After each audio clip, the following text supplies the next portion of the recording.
Aç oranı, aç oranı. Bir dənə su alın, gətirin. Sadə su. Sen çok da seviyorsun. Ayşe. Ben deyirəm ki, Ha bir de şurada kim demir şimdi? Dolar bırakın. Dolar bırakın.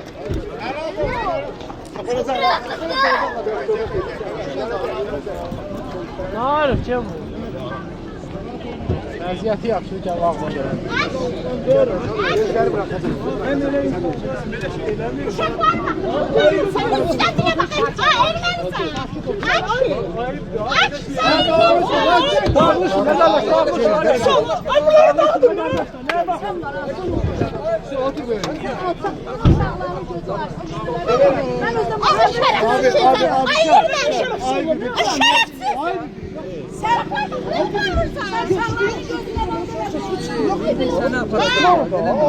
Adam bu karabada yapıyor. burada cinayet törətenlere hiç böyle bakmazsın. Cinayet törətenlere böyle bakmazsın. Ne olur? Onun kardeşi hərbi hava qüvvələndə bizi öldürən adam. Onun böyük kardeşi ekonom. Ben özüm müəllimə.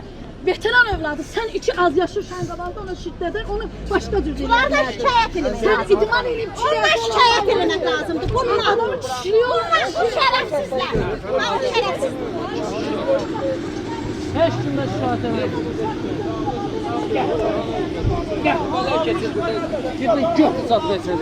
Ha, belə pısmazın durmuşam, hamı durub duraqda. Yaxınlaşmırlar ki, biz yaxınlaşasan. Ha buradan o kadar o maşın uşaqları istiyor. 7000 ya yapar. Zamanında gitsin. Ha, aparıb bunları borçlayacaqlar. Ha, nə var ki? Siz müdaxilə edə bilərdiniz. Biz polise müdahale ediyoruz. Ne bak bize apararlar. Şu əlini salanda Biz cibizə. ne varak bize aparsınlar. Sən həyatını səhv elədin. Mənim atam müharibə Onun qardaşı. Ha, heç nədən aparırsın. Sən valla heç nədən aparırsın. Niyə aparırsın? Sən üzvə. Sana lazım idi, peysən.